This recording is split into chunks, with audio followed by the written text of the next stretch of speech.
नमस्कार दोस्तों। तो इतनी वीडियो मैंने डाली दोस्तों, वीडियो में सारी सिलसिलेवार डालते जा रहा हूँ 1 बाय 1 करके। तो आप सभी को देखें, सभी को सुने और जायजा लगाएं कि मेक इन मीडिया के तहत ये मीडिया का खेल क्या चलता है। तो वहीं मैं एक के साथ और वीडियो बनाते बनाते मैंने भी क्वेश्चन पूछा। आपको याद होगा कि पीटी उषा के साथ अभद्रता हुई थी या जाने क्या हुआ था, वो रोती हुई निकली थी इस आंदोलन से, वो समर्थन में आई थी कि क्या आई थी, इस बारे में मैंने क्वेश्चन पूछा। लेकिन आपने महिलाओं का अपमान किया है, क्यों नहीं करे ऐसा? जब ये मेडल आया था हमने इनका सम्मान किया था। तो वो जो लेडी जो साथ में थी पीटी उषा के साथ, जिनकी वीडियो वायरल हुई थी, उनके साथ भी आज इंटरव्यू लिया गया मीडिया के द्वारा। तो मैंने भी ये क्वेश्चन पूछा कि भाई पीटी उषा समर्थन में आई थी कि वो पीटी उषा की आपके साथ पिक्चर आई थी, वो समर्थन में आई थी, क्या कैसे आई थी? पीटी उषा ने बात की थी खिलाफ आई थी, क्या कहने आई थी जो उनके साथ इस तरह की बात हुई कि वो रोते हुए वीडियो इनकी वायरल हुई थी। तो सुनिए उन मैडम के विचार जिन्होंने सारी चीजें बताई। तो आज आप ये देखिए किस राजनीति करने का मौका नहीं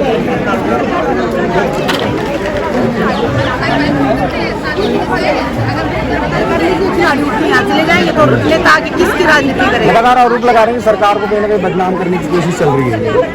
सरकार को कोई बदनाम नहीं कर रहा है। सरकार का एक बंदा जिसके ऊपर यौन शोषण का आरोप लगा है, सरकार उस आरोपी को बचाने की कोशिश कर रही है और उस एक आरोपी को बचाने की कोशिश में पूरे आंदोलन को बदनाम सरकार कर रही है और सरकार में बैठे लोग। ब्रजभूषण भी तो लगातार यही कह रहे हैं कि मेरे खिलाफ कोई सबूत है, तो वो सबूत तो कोर्ट में मिलेगा। जांच तो शुरू होनी चाहिए ना। हम ये दिल्ली पुलिस से कहना चाहेंगे कि आप जांच तो शुरू कीजिए। वो गलत बोल रहे हैं, सही बोल रहे हैं, वो सही है या खिलाड़ी सही है, उसकी दूध का दूध और पानी का पानी हो जाएगा। जांच शुरू होनी चाहिए। जांच तो चल रही है। अनुराग ठाकुर भी तो यही कह रहे हैं कि अगर जांच शुरू, जांच सबसे पहली बात पुलिस ने इनका मुकदमा दर्ज क्यों नहीं किया था? पूछना चाहती हूँ किसने थाने बना के रखे हो? अगर कोई जाता है बाहर से जाएगा थाने में तो उसकी शिकायत दर्ज होनी चाहिए। कोर्ट का सहारा लेके तो शिकायत दर्ज हुई और पोक्सो के तहत शिकायत दर्ज हुई तो उसमें 24 घंटे के अंदर गिरफ्तारी होती है। तो उसको आज तक गिरफ्तार क्यों नहीं किया गया? ऐसा क्या खास आदमी है ये?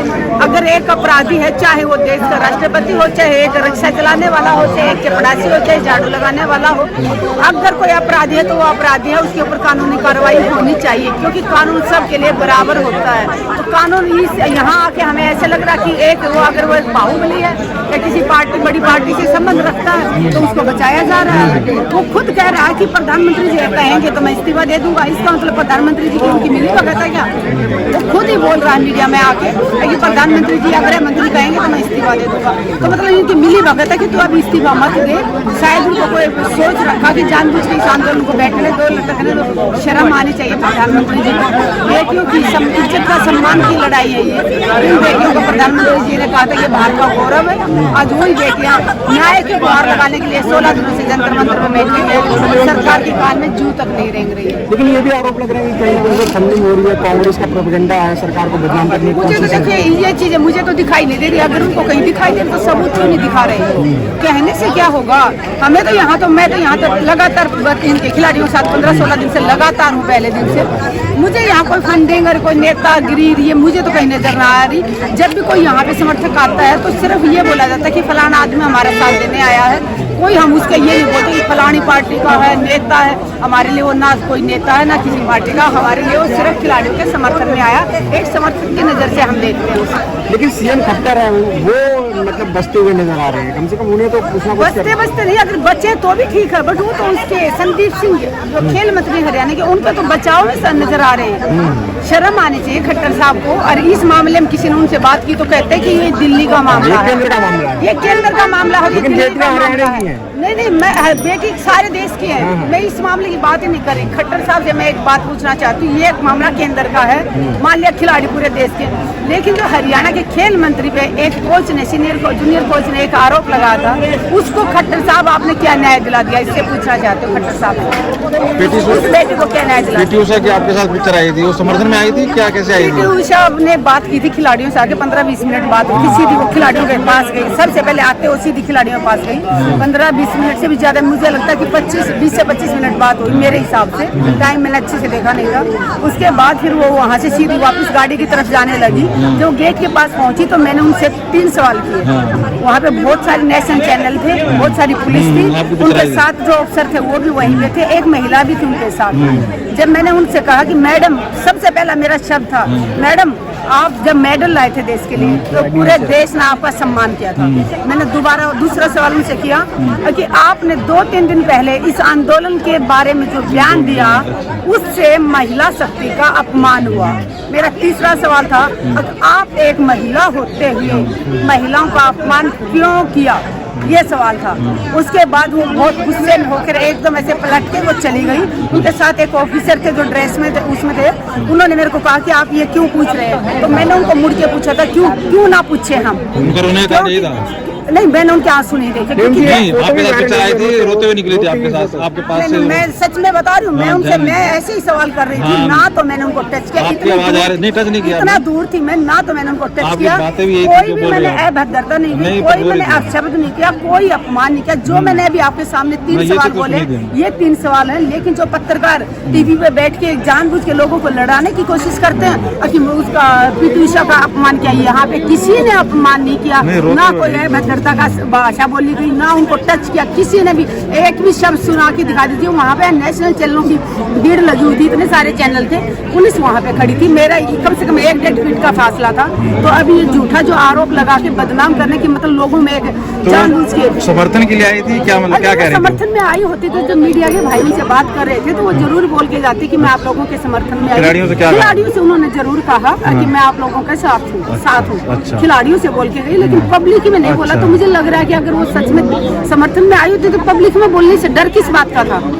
खुल के जो भी लोग यहाँ पे आ रहे थे, किसी भी पार्टी से संबंध रखते हो, सब लोग यहाँ पे आके यही कहते कि बेटा हम तुम्हारे साथ हैं। तो इसलिए मैं आप सबसे यही करती हूँ कि अगर किसी को डाउट है तो पीटी उषा मैम से जाके पूछ सकते हैं, अगर उस महिला ने आपको टच किया हो या महिला ने कोई गाली दी हो, कुछ भी नहीं किया। लेकिन जो लोग ये कह रहे हैं कि अगर आंदोलन के लिए, आंदोलन करने के लिए वो कह रहे हैं कि आंदोलन जीवी, मैं उनसे पूछना चाहती हूँ जो काम पत्रकारों ने करना चाहिए ईमानदारी से, वो जो टीवी पे बैठे नेशनल चैनल पे, उन पत्रकारों में दम नहीं है, सरकार से सख्त सवाल करने का हिम्मत नहीं उनमें। अगर हम सड़कों पे आके कोई क्रांतिकारी कोई आवाज उठाता है, कोई सरकार से सवाल करने की हिम्मत रखता है। मैंने कमिश्नर, दिल्ली पुलिस के कमिश्नर से सवाल किया था, अगर जो 7 शिकायतकर्ता बेटियां, उनमें से एक अगर दिल्ली पुलिस के कमिश्नर की बेटी होती या किसी देश के नेता की बेटी होती तो क्या तब भी कार्रवाई में इतना टाइम लगता?